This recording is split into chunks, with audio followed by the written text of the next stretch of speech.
My name is Olive, and I just turned 70 years old. 70 years on this earth, and I thought I understood what love meant. I raised my only son, Brandon, with everything I had. I gave him my youth, my savings, my wedding ring. On the morning of my 70th birthday, I sat by the phone waiting for his call. Instead, I received a cold text message saying we were cutting costs this year. No gifts for anyone. I believed him. But that night, I opened Facebook and my heart shattered into a million pieces. Before I share what happened next, let me ask you something. Where are you watching from today? Drop your location in the comments below. And if stories about family betrayal and finding your strength speak to your heart, please hit that like button and subscribe to this channel. What I discovered that night changed everything I believed about my own son. Stay with me, because this story has a twist you will not see coming. Let me take you back to the beginning so you can understand how I ended up here. I have lived in the same house for 45 years now. It is a modest two-story home in rural Vermont, painted white with blue shutters that my husband Harold installed himself the summer after we bought it. Harold was a carpenter by trade, a man who could build anything with his hands. I was a school teacher spending my days with first graders who called me Miss Olive, even though I was a married woman. We bought this house when I was 25 years old, newly married and full of dreams. Harold planted tulips along the front walkway because he knew they were my favorite flower. He built a wooden swing on the porch where we would sit every evening and watch the sunset paint the Vermont hills in shades of orange and purple. Every corner of this house holds a memory of him. Harold passed away 8 years ago from lung cancer. The doctors found it too late, and within 6 months he was gone. I held his hand in that hospital room until his last breath, and a part of me went with him that day. But I kept living, kept breathing, kept tending to his tulips every spring. Because that is what you do when you love someone. You carry them with you. Brandon was our only child. From the moment he was born, he became the center of our universe. Harold and I were not wealthy people. A carpenter and a school teacher do not make much money, especially in a small town. But we made sure Brandon never felt poor. I remember taking on evening tutoring sessions after my regular teaching hours. I would come home exhausted at 8 o'clock at night, my feet aching, my voice hoarse from talking all day. But when I saw the tuition bill for Brandon's private school, I knew it was worth every tired bone in my body. Harold worked weekends building furniture for wealthy families in the next town over. He would leave Saturday morning and not come back until Sunday evening, sawdust still in his hair, calluses fresh on his palms. We never took vacations. We never bought new clothes for ourselves. Every spare dollar went into an account with Brandon's name on it. When Brandon got accepted into Boston University, Harold cried for the first time since our wedding day. Our son was going to be somebody. But then Harold got sick during Brandon's senior year. The medical bills piled up like autumn leaves. Insurance covered some of it, but not nearly enough. One night, I sat at the kitchen table staring at the tuition bill for Brandon's final semester. $12,000 we did not have. I looked down at my left hand at the simple gold band Harold had placed there 22 years earlier. It was not an expensive ring. Harold had saved for 3 months to buy it, but it meant everything to me. The next morning, I walked 3 miles to the pawn shop in town because our truck was in the repair shop and we could not afford to fix it yet. My hands trembled as I handed the ring to the man behind the counter. He gave me $800. It was not enough, but it was a start. I sold my mother's pearl earrings next. Then, the silver tea set my grandmother left me. Piece by piece, I sold my history to pay for my son's future. And I never regretted it, not once, because that is what mothers do. When Harold passed, he left behind a life insurance policy worth $60,000. It was supposed to be my safety net, my security for old age. Instead, I gave half of it to Brandon so he could make a down payment on his first house. He hugged me that day and said I was the best mother in the world. I believed him. For 2 years after Harold died, Brandon was my rock. He called me every Sunday without fail. He drove up from Boston once a month to check on me, to fix things around the house, to sit with me on Harold's swing and talk about nothing and everything. Those visits kept me alive. They gave me a reason to get up in the morning. I remember one afternoon about a year after Harold passed. Brandon and I were sitting on the porch watching the sun set over the mountains. He put his arm around me and said, "Mom, I am always going to take care of you. You and Dad gave me everything. I will never forget that. I held on to those words like a lifeline. Then, 6 years ago, Brandon met Megan at a company party. She was a marketing coordinator at his accounting firm, 10 years younger than him, with glossy brown hair and a smile that never quite reached her eyes. When Brandon brought her home to meet me for the first time, I wanted so badly to like her. I made her favorite meal that Brandon had told me about. I cleaned the house until it sparkled. I put fresh tulips from Harold's garden on the dining table. Megan walked in, looked around, and said, "Oh, it is so quaint, like stepping back in time." I told myself she meant it as a compliment. The wedding was 5 years ago in October. Brandon asked me to help with the costs, and I gladly gave $15,000 from my savings. It was supposed to be for my retirement, for emergencies, for medical bills that might come as I got older. But my son was getting married. How could I say no? The ceremony was held at a vineyard in Connecticut near where Megan grew up. That was when I first met Linda Megan's mother. She arrived in a black Mercedes wearing a designer dress and diamonds that caught the autumn sunlight. She looked at me the way you might look at a stain on your favorite tablecloth. I was standing by the gift table adjusting the ribbon on my present when I heard her voice behind me. She was talking to Megan, not realizing I could hear. Or maybe she did not care. "I thought Brandon came from a more established family," Linda said. Her voice dripped with disappointment. "You said he had good prospects, but this is his mother. She looks like she shops at thrift stores." My face burned with shame. I looked down at my dress, the nicest one I owned, bought on sale at J.C. Penney 3 years earlier. I had thought I looked respectable, pretty even. Harold always said I was beautiful no matter what I wore. I did not say anything. I did not want to cause a scene at my son's wedding, so I swallowed my humiliation and smiled through the rest of the day. That should have been my first warning sign. After the wedding, things changed gradually. The weekly phone calls from Brandon became bi-weekly, then monthly, then sporadic at best. When he did call, the conversations were rushed. "Hey, Mom, just checking in. Everything good?" "Great, gotta run. Megan and I have dinner reservations."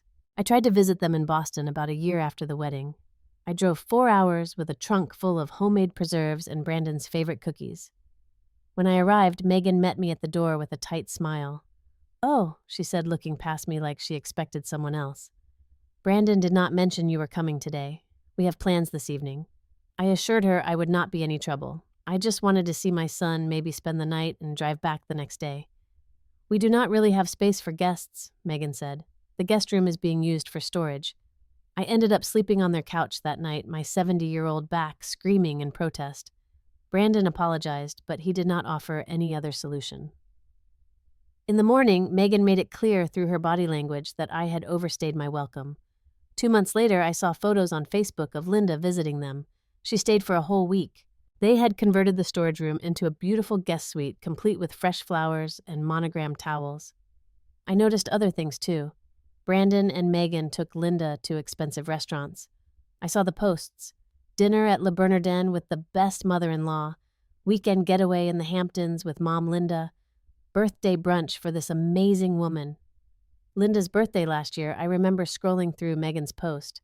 A pearl necklace worth $2,000, according to the brand tag visible in the photo. "Brandon bought this for my mom," Megan had written. "He knows how to treat the women in his life." I thought about my own birthday last year. Brandon had texted me at 11:47 at night. "Happy birthday, Mom. Sorry I could not call crazy day at work." That was it. No gift, no card, no visit. I kept making excuses for him. Maybe he really was busy. Maybe Megan handled all the gift giving. Maybe Linda was different because she lived nearby. I bent over backwards, trying to explain away the obvious truth. I did not want to be one of those mothers. The clingy kind who could not let go. The kind who drove their sons away with neediness. So I stayed quiet. I accepted crumbs. I told myself that having a small piece of Brandon was better than having nothing at all. My friend Dorothy saw it differently. Dorothy has been my neighbor for 30 years. We raised our children together, weathered our husbands' deaths within 2 years of each other, and held each other through every storm life threw at us. She does not mince words, Dorothy. "He is using you, Olive," she told me one afternoon on my porch. She had come over with lemonade and a jar of her homemade jam, and we were watching the birds at the feeder Harold had built. "He takes and takes and takes, and you just let him." "He is my son," I said. He is all I have left. Dorothy shook her head. That does not give him the right to treat you like you do not exist. I told myself Dorothy did not understand. She had 2 children, a son and a daughter, both of whom doted on her. She did not know what it was like to have only one child, to have your entire heart wrapped up in a single person. But deep down, I knew she was right. The morning of October 15th dawned gray and cool, a typical Vermont autumn day. I woke at 6 o'clock, the same time I had woken every morning for the past 50 years. Old habits die hard. 70 years old. 3/4 of a century on this planet. I lay in bed for a moment, feeling the weight of all those years pressing down on me. I thought about Harold, who would have been 74 this year. He would have made me pancakes with maple syrup from our own trees. He would have picked the last roses from the garden and put them in a vase by my bedside. He would have held me close and whispered, "Happy birthday, my love." Instead, I got up alone and made my own coffee. I sat at the kitchen table with my phone in front of me, waiting. Brandon always called on birthdays. Even last year, with everything else going on, he had at least called. 11 at night, yes, but he had called. By 8 o'clock, nothing. I checked my phone to make sure it was working. It was. By 10, I had cleaned the entire kitchen, twice. By noon, Dorothy came over with a birthday cake she had baked herself. Chocolate with buttercream frosting, my favorite. She had put 70 tiny candles on top, a fire hazard if ever there was one, but she insisted on lighting every single one. "Make a wish," she said. I closed my eyes and wished for my son to call. "Is Brandon coming today?" Dorothy asked as I blew out the candles. I could not bring myself to admit the truth. "He is planning something special, I am sure," I said. The lie tasted bitter on my tongue. Dorothy looked at me with those knowing eyes of hers, but she did not push. She stayed with me through lunch, telling stories about her grandchildren, about the new minister at church who was young enough to be her grandson, about the gossip from her book club. She was trying to distract me, and I loved her for it. By 3 o'clock, she had to leave for a doctor's appointment. I hugged her at the door and thanked her for the cake. "Call me later," she said, "whatever happens." I nodded, not trusting my voice. After she left, I tried calling Brandon. It rang 5 times and went to voicemail. I did not leave a message. What would I say? "Please remember I exist." At 5:17 in the evening, my phone buzzed. A text message from Brandon. My heart leapt as I grabbed the phone. Finally! He remembered. I opened the message. "Hey, Mom. Happy birthday. Listen, no one is getting any gifts this year. We are cutting costs. Hope you understand. Talk soon." I read it 3 times, certain I was misunderstanding something.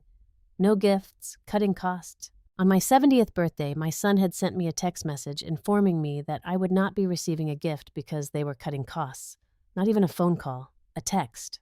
43 words, including his name. I sat down heavily in Harold's old armchair, the one I could not bear to get rid of, even though the fabric was worn thin. My hands were shaking. Maybe he was in trouble. Maybe something had happened with his job. That must be it. I texted back, my fingers clumsy on the small screen. "Is everything okay, honey? Do you need any help?" His response came quickly. "Everything is fine. Just being smart with money. Gotta go." I stared at those words until they blurred from the tears in my eyes. Just being smart with money. I thought about all the money I had given him over the years.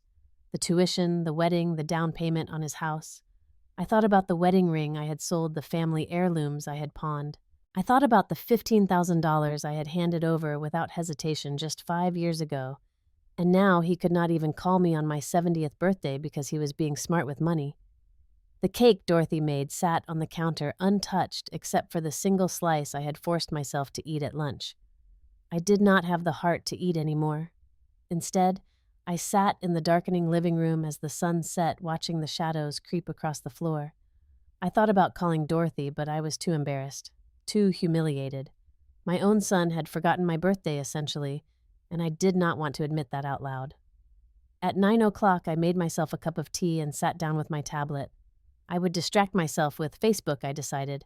Look at photos of other people's lives. Maybe some of my former students had posted updates. Maybe there was something to make me smile. I opened the app and started scrolling.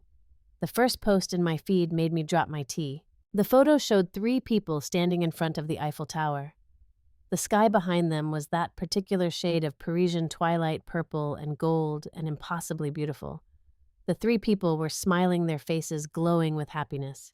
Brandon, Megan, and Linda. The caption read, "Dream trip to Paris with my two favorite people. Mom deserves the world." I looked at the timestamp. Posted 2 hours ago. My hands went numb. The tablet nearly slipped from my fingers. I scrolled through the post with trembling hands. More photos appeared. The three of them at a fancy restaurant, champagne glasses raised. Linda in front of Notre Dame. Brandon and Megan kissing on a bridge over the Seine. A photo of their hotel room, clearly a luxury suite with a view of the city. One photo in particular stopped my heart. Brandon had his arm around Linda, both of them laughing at something Megan had said. The caption on this one read, "Best mother-in-law ever, best mother-in-law ever." My mind raced doing calculations I did not want to do. 3 round-trip tickets to Paris from Boston, at least $6,000, maybe more. A luxury hotel for what looked like at least a week. $2,000 minimum. Restaurant shopping tours. Another several thousand. This trip probably cost $15,000 or more. And my son had told me they were cutting costs. No gifts this year, Mom. Being smart with money. I scrolled back to his text message, still glowing on my phone. No one is getting any gifts this year. No one. I understood now. No one meant me. Just me. Not Linda, who was being treated to a dream vacation in Paris. Not Megan, who was posting photos of designer bags and expensive jewelry. Just me, the woman who had raised him. The woman who had sacrificed everything for him. The woman who had sold her wedding ring so he could finish college. I was no one. Something inside me cracked open. Not broke. I had been broken before when Harold died. This was different. This was a wound that had been festering for years, finally torn open so all the poison could spill out. I called Dorothy. It was late, almost 10 o'clock, but she answered on the second ring. "Olive, what is wrong?" I could hear the concern in her voice immediately. I tried to speak, but all that came out was a sob. "I am coming over," she said. "Do not move." 10 minutes later, she was at my door, still in her bathrobe with a coat thrown over it. She took one look at my face and pulled me into her arms. I showed her the photos. I showed her Brandon's text. I told her everything, all the things I had been holding inside for years, the way Megan looked at me. The guest room that was storage when I visited, but a suite for Linda. The expensive gifts for his mother-in-law while I got nothing. The calls that stopped, the visits that ended. Dorothy listened without interrupting. When I finally ran out of words, she sat back and looked at me with fierce eyes. "This is not about money, Olive," she said. "This is about respect. Your son does not respect you." I started to protest to make another excuse, but she held up her hand. "No, listen to me. Brandon did not forget your birthday. He did not accidentally overlook you. He made a choice. He chose to lie to you. He chose to give that woman a trip to Paris while telling you there was no money for gifts. He chose her over you." The words hit me like physical blows. "How long are you going to keep making excuses for him?" Dorothy asked. "How long are you going to let them treat you like dirt?" I did not have an answer. Dorothy stayed until midnight. We talked and cried and talked some more. When she finally left, extracting a promise that I would call her first thing in the morning, I lay in bed staring at the ceiling. Sleep did not come. Every time I closed my eyes, I saw Brandon's face smiling with his arm around Linda. Best mother-in-law ever. What had I done wrong? Where had I failed? I had given him everything. Everything. And this was my reward. By dawn, I had replayed every moment of my relationship with Brandon, every sacrifice, every gift, every compromise. And for the first time, I saw the pattern I had been blind to for years. The taking without giving. The promises without follow-through. The slow, steady erosion of my place in my own son's life. I had let it happen. I had been so afraid of losing him that I had accepted less and less until I had accepted nothing at all. But something had shifted in me during that long, sleepless night. The hurt was still there, raw and bleeding, but underneath it, something else was growing.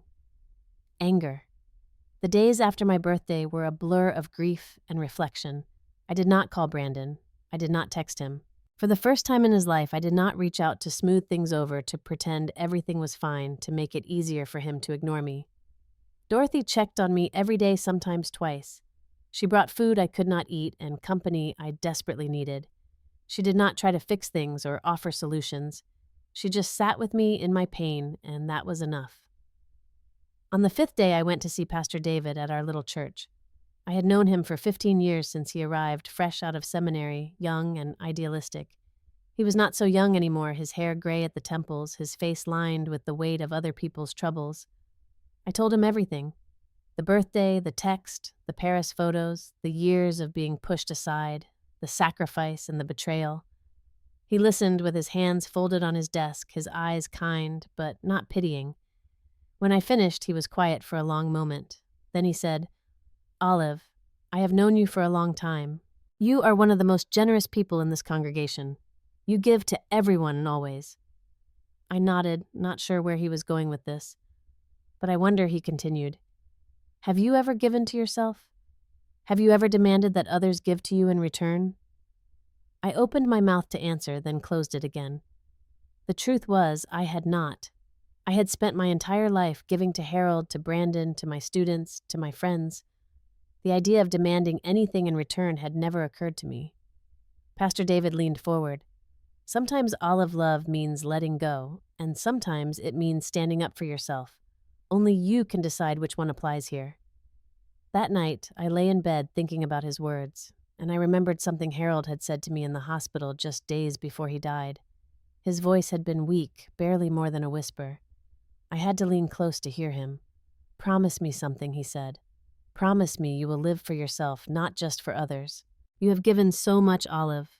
It is time to take something back." I had promised. I had held his hand and promised through my tears. And then I had broken that promise for 8 years. I sat up in bed, something shifting inside me. Harold was right. Pastor David was right. Dorothy was right. It was time to stop giving to people who only knew how to take. The next morning, I called Emma, Dorothy's granddaughter. She was a lawyer in Burlington, smart as a whip and tough as nails. Dorothy had been bragging about her for years. "I need some legal advice," I told her, "about my will and my property." She agreed to see me that afternoon. Emma's office was small but tidy, filled with law books and framed certificates. She sat across from me with a yellow legal pad, her pen poised and ready. "Tell me what you are thinking," she said. So I did. I told her about my house worth around $350,000 in the current market, about my savings account, $120,000. That Brandon did not know existed money. I had squirreled away from my teacher's pension and Harold's life insurance. Money I had been saving to leave to Brandon. "My current will leaves everything to my son," I said. "I want to change that." Emma nodded, making notes. "What do you want to do instead?" I took a deep breath. "I want to leave the house to the Children's Education Foundation. It is a charity that helps underprivileged children get books and school supplies. I spent my life teaching children. I want my home to help them even after I'm gone. And the savings, split it between the church and scholarships for my former students. The ones who came from nothing like Brandon once did. The ones who actually appreciate what they are given." Emma looked up from her notes. "And your son?" My voice was steady when I answered. "My son will receive nothing." She did not try to talk me out of it. She did not tell me I was being too harsh. She simply nodded and said, "I will draw up the paperwork." The following weeks were the most liberating of my life. With each passing day, I felt lighter. The weight I had been carrying for years, the constant worry about Brandon's approval, the endless need to be needed, began to lift. I signed up for a painting class at the community center. It was something I had wanted to do for decades, but had never made time for. I was terrible at first, my landscapes looking more like mud puddles than mountains. But I loved it. I loved the feeling of the brush in my hand, the smell of the paint, the complete absorption in creation. Dorothy and I took a trip to Maine, just a long weekend, but my first real vacation in over 10 years. We stayed in a little bed and breakfast by the ocean and walked on the beach every morning. I collected shells and sea glass and felt the wind on my face and remembered what it was like to be alive. I started volunteering at the local library, reading stories to children every Wednesday afternoon. Their faces lit up when I did different voices for the characters. They reminded me why I had become a teacher in the first place. I stopped checking Facebook. I stopped waiting for my phone to ring. I stopped arranging my life around someone who had already arranged his life without me. And then, 3 weeks after Paris, Brandon called. I was in my garden when the phone rang, pulling weeds from around Harold's tulip beds. My hands were dirty, my knees aching, and I almost did not answer. But old habits die hard. "Hey, Mom!" Brandon's voice was bright, cheerful, as if nothing had happened. "How are you?" "We just got back from the most amazing trip." I sat back on my heels, looking at the phone in my dirt-covered hand. "I know," I said. "I saw the photos." There was a pause on the other end. Just a beat, but I heard it. "Oh, that," Brandon said with a laugh that sounded forced. "Yeah, it was a gift for Megan's mom. Her 60th birthday, you know. She has always wanted to go to Paris." "Her 60th birthday," I repeated. "She turned 60. Right," Brandon said. "Anyway, I was thinking of coming to visit next weekend. Megan and I need to talk to you about something." I noticed he did not ask if it was a good time. He did not ask if I had plans. He simply announced that he was coming, assuming I would be available, assuming I would drop everything for him as I always had. "Fine," I said. Saturday. After I hung up, I went inside and washed my hands. Then I called Emma. "He is coming this weekend," I told her, "probably to talk about money." "Are you ready?" she asked. "I am." Saturday arrived gray and overcast, a perfect match for my mood. I spent the morning cleaning the house more out of habit than any desire to impress. I put fresh tulips on the table, the last of the season. I wore my J.C. Penney dress, the one I had worn to Brandon's wedding, the one Linda had mocked. Brandon and Megan arrived at 2:00. I watched from the window as they got out of their car. Brandon looked well-rested, tanned from his Paris vacation. Megan was wearing a new coat, cashmere, by the look of it. They came in without knocking. Brandon gave me a brief hug, the kind that barely makes contact. Megan looked around the house with that assessing gaze, the one that always made me feel like I was being appraised. We sat in the living room, me in Harold's chair, them on the couch, across from me. "Mom," Brandon began, "we have been doing a lot of thinking about the future." I waited. "You are getting older," he continued, "and this house is really too big for you. It must be hard to keep up with the maintenance, the yard work, everything." Megan leaned forward. "We think you should consider moving to a senior living community. There are some really nice ones, Mom. You would have people your own age, activities, no worries about repairs." I noticed she called me Mom. She had never called me Mom before. Brandon picked up the thread. "We could sell this house, use the money to pay for your care. These places are not cheap, but with what this property is worth, you would be set for years." I looked at my son. Really looked at him and saw clearly what I had refused to see before. He did not care about my well-being. He did not care about my loneliness or my health. He cared about the money, the house, his inheritance. Megan pulled out her phone.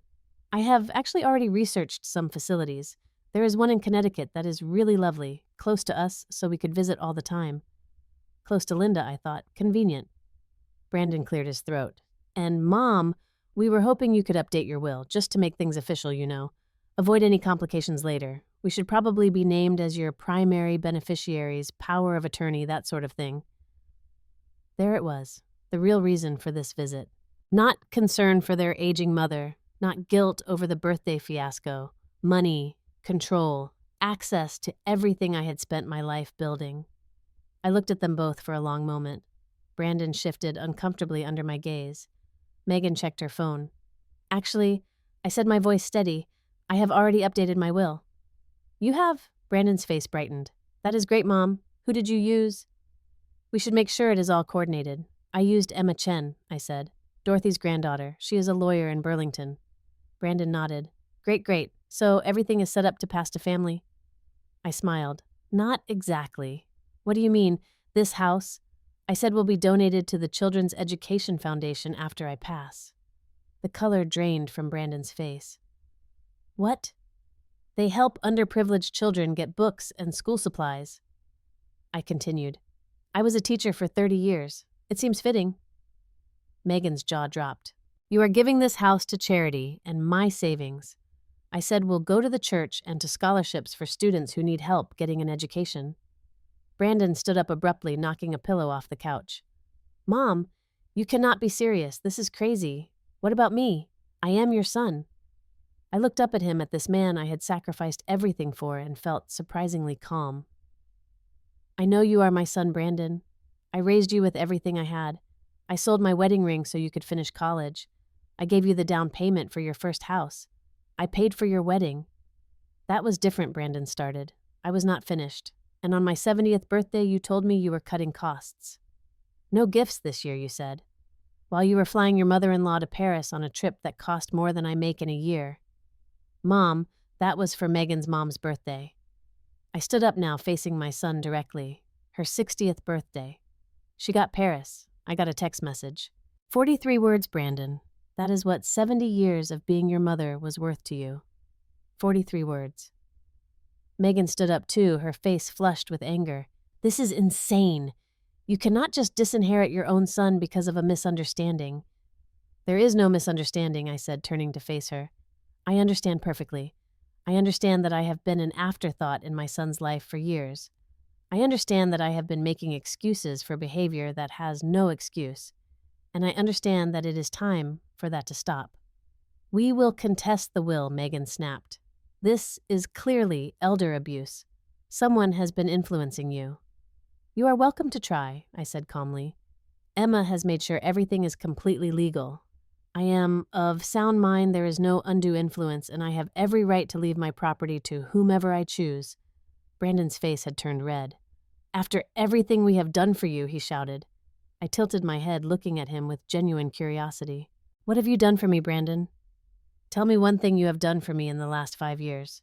He opened his mouth, closed it, opened it again. No answer came.